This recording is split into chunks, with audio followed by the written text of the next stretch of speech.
విజేత academy YouTube ఛానల్కి స్వాగతం అండి. ఇంకా మా ఛానల్ని సబ్స్క్రైబ్ చేయకుండా చూస్తుంటే ప్రతి ఒక్కరూ ఖచ్చితంగా సబ్స్క్రైబ్ చేసి ఆ వెంటనే వచ్చే బెల్ ఐకాన్ని యాక్టివేట్ చేయండి. మీరు మా ఛానల్ని సబ్స్క్రైబ్ చేయడం ద్వారా తెలంగాణ, ఆంధ్రప్రదేశ్ సెంట్రల్ గవర్నమెంట్ జాబ్స్కి సంబంధించి మేము పెట్టే ప్రతి లేటెస్ట్ వీడియో మీ మొబైల్కి నోటిఫికేషన్ ద్వారా వస్తుంది. ఇప్పుడే సబ్స్క్రైబ్ చేయండి. ఫ్రెండ్స్, తెలంగాణ రాష్ట్రంలో ప్రభుత్వ ఉద్యోగాలకు సంబంధించి ఈరోజు పత్రికల్లో వచ్చినటువంటి తాజా అప్డేట్స్ అయితే తెలుసుకున్నాం.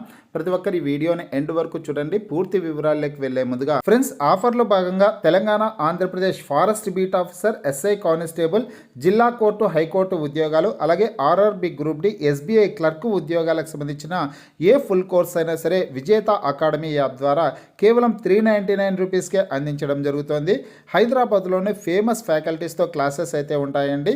ఈ కోర్సుల్లో వీడియో క్లాసెస్ ఉంటాయి, మీరు ప్రాక్టీస్ చేయడానికి టెస్టులు ఉంటాయి, మీరు ప్రిపేర్ అవ్వడానికి పీడిఎఫ్ ఫైల్స్ కూడా ఉంటాయి. యాప్కి సంబంధించినటువంటి లింక్ ఈ వీడియో కింద డిస్క్రిప్షన్లో ఇచ్చాను. ఆ లింక్పై క్లిక్ చేసి యాప్ని మీ మొబైల్లో ఇన్స్టాల్ చేసుకొని మీ మొబైల్ నెంబర్ ద్వారా లాగిన్ అయినట్లయితే ఫస్ట్ పేజ్లో క్రింద వైపున స్టోర్ అనే ఒక ఆప్షన్ ఉంటుంది. ఆ ఆప్షన్పై క్లిక్ చేసినట్లయితే యాప్లో ఉన్నటువంటి మొత్తం కోర్సెస్ అన్నీ కనిపిస్తాయి. తర్వాత మీకు కావాల్సినటువంటి కోర్స్ని బై చేసుకోవచ్చు. ఫ్రెండ్స్, తెలంగాణ రాష్ట్రంలో ఆర్టీసీలో ఉద్యోగాల భర్తీకి త్వరలోనే నోటిఫికేషన్స్ని విడుదల చేయనున్నారు. ఎస్సీ వర్గీకరణ ప్రక్రియ కంప్లీట్ అయిన వెంటనే ఈ ఉద్యోగాలకు సంబంధించినటువంటి నోటిఫికేషన్స్ని విడుదల చేసే అవకాశం అయితే ఉంటుంది. ఆర్టీసీలో నియామకాలు చేపడుతున్న మంత్రి పొన్నం ప్రభాకర్ అనేసి ప్రముఖ హెడ్లైన్స్తో ఈ వార్త అయితే రావడం జరిగిందండి. అదేవిధంగా డిఎస్సి కొత్త నోటిఫికేషన్ సంబంధించి కూడా ఈరోజు పత్రికాముఖంగా అప్డేట్స్ అయితే వచ్చాయి. ఆ వివరాలను కూడా చూద్దాం. ఇక్కడ ఆర్టీసీ ఉద్యోగాలకు సంబంధించి చూసుకుంటే ప్రయాణికుల సౌకర్యాలు మెరుగుపరచడానికి ఆర్టీసీలో కొత్త బస్సులు కొనుగోలు చేస్తున్నామని, గత ప్రభుత్వం 10 ఏళ్లలో కొనుగోలు చేయలేదని రాష్ట్ర రవాణా, బీసీ సంక్షేమ శాఖల మంత్రి పొన్నం ప్రభాకర్ అన్నారు.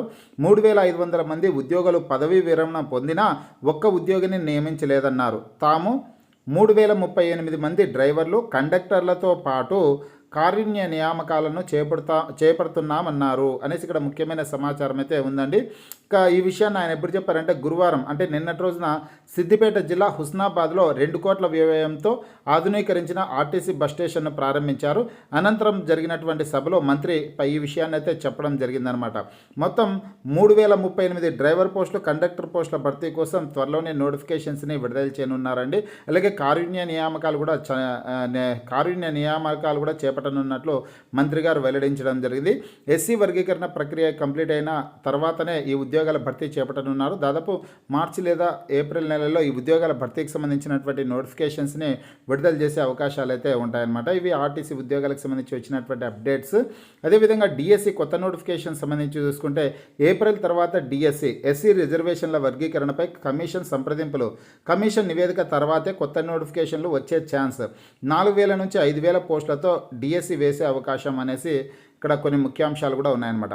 తెలంగాణ రాష్ట్రంలోని సర్కారు బడుల్లో ఖాళీగా ఉన్నటువంటి టీచర్ పోస్టుల భర్తీకి నిర్వహించే డిఎస్సి నోటిఫికేషన్ కాస్త ఆలస్యమయ్యే అవకాశాలు కనిపిస్తున్నాయి. ప్రభుత్వం రిలీజ్ చేసిన జాబ్ క్యాలెండర్ ప్రకారం ఫిబ్రవరిలో నోటిఫికేషన్ ఇవ్వాల్సి ఉంది. కానీ ప్రస్తుతం ఉన్న పరిస్థితుల్లో అది సాధ్యమయ్యే పరిస్థితి కనిపించడం లేదు. 3-4 నెలల తర్వాతనే కొత్త నోటిఫికేషన్ రావచ్చని అధికార వర్గాలు చెప్తున్నాయనేసి ఇక్కడ సమాచారం అయితే ఉంది. ఎస్సీ వర్గీకరణ ప్రక్రియ తర్వాత కొత్త డిఎస్సి నోటిఫికేషన్ని కూడా విడుదల చేసే అవకాశం అయితే ఉందండి.